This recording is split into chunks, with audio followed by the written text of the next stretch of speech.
Subscribers ఈరోజు గోధుమ పిండి పాలకూర చపాతి 5 టైప్స్లో మనం చూసుకుందాం.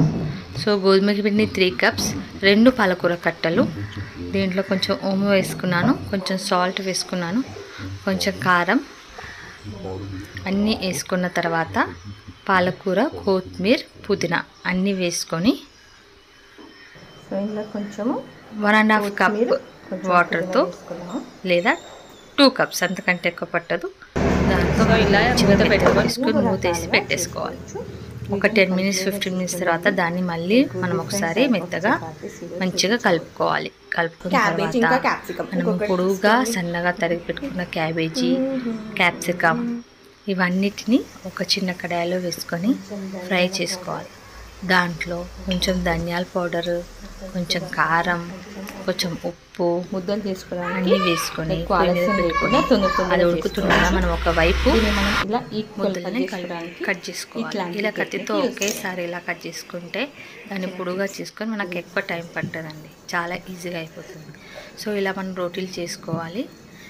పాలకూర నేను ఉడకపెట్టకుండా కలిపేసాను. ఉడకపెట్టి మళ్ళా పిండిలో కలిపి మళ్ళీ ఫ్రై చేస్తే ఆల్మోస్ట్ అన్ని విటమిన్స్ వెళ్ళిపోతాయి. కాబట్టి ఈసారి నేను ఏం చేశానంటే పాలకూర సన్నగా కట్ చేసేసుకొని అలాగే పిండిలో కలిపేసుకున్నాను. ఇలా కలుపుకోవడం వల్ల మనకి ఎక్కువ విటమిన్స్ మినరల్స్ స్పాయిల్ కాకుండా ఉంటుందన్నమాట. ఉడకబెట్టి మళ్ళీ పిండిలో వేసి మళ్ళీ ఫ్రై చేస్తే అందులో ఏం బలం ఉంటుంది చూడండి.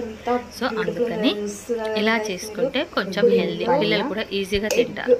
దానిపైన ఒక గుడ్డు ఇలా పలగొట్టుకుంటే పిల్లలు ఈజీగా ఈ స్నాక్ని తినగలుగుతారు. టిఫిన్ స్కూళ్ళకి పంపించినా కూడా గుడ్డు ఇష్టపడి తినే వాళ్ళు దీన్ని తప్పకుండా ఈజీగా తినేస్తారు. దీనికి కొంచెం టమాటో సాస్ ఇచ్చామంటే చాలా టేస్ట్గా ఉంటుంది.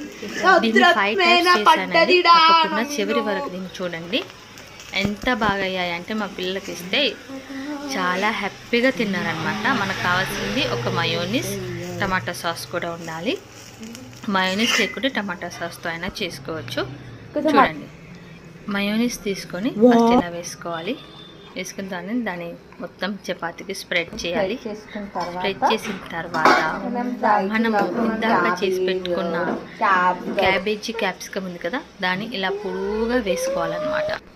ఇలా పొడువుగా వేసుకున్న దాన్ని ఫస్ట్ మనం సైడ్స్కి అస్సలు మడత చేయకూడదండి. అలా మడత చేయకూడదు. ఎలా చేయాలో చూడండి.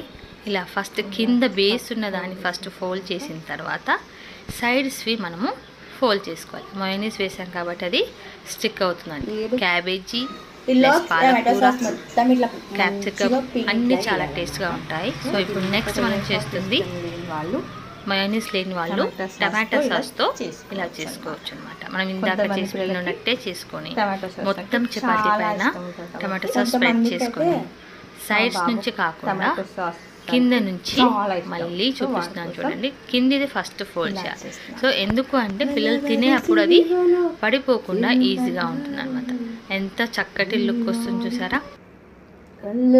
గిరిలో ఇలా ఒక గుడ్డుని స్ప్రెడ్ చేసుకోవాలి గర్ల్స్ మనం. తర్వాత దాని మీద చపాతీ వేసుకోవాలి. మనం ఇందాక ఫ్రై చేసుకున్నది. సో ఇలా మైనీస్ దీని మీద వేసుకోవాలి. సో ఇది మనం ఇందాక మళ్ళీ దీంట్లో కొద్దిగా డాట్ లా. సో ఇలా టమాటో సాస్, మైనీస్ 2 ఎగ్ ఇష్టం ఉన్న వాళ్ళ మా కూతురు కంటే చాలా ఇష్టం, అందుకని ఇలా చేస్తున్నాను అనమాట. మా కూతురు కోసం ఎట్లా పొడిగిస్తలేదు. సో ఇలా దీని మీద చెప్పాను. ఇలా బ్రెడ్లో చాలా టేస్ట్ ఉంటుంది కాబట్టి ట్రై చేయండి తప్పకుండా. మళ్ళీ ఇప్పుడు దీన్ని ఇలా ఫోల్డ్ చేసుకోవాలన్నమాట.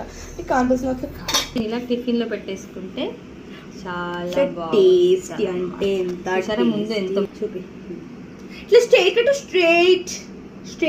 స్ట్రైట్ అంటే ఇట్లా ఉల్టా స్ట్రైట్. కలవరి సిలువలు చూస్తున్నారు కదండి. టేస్టీ హోమ్ మేడ్ షర్మా విత్ వెజిటేబుల్ చపాతీ, పాలకూర అన్నీ కలిపి చేశాను. చాలా హెల్తీగా, చాలా different types of 5 types of చేసి చూపించాను. తప్పకుండా ట్రై చేసి ఒక కామెంట్ చేయండి. సబ్స్క్రైబ్ చేయడం మర్చిపోకండి. Thank you.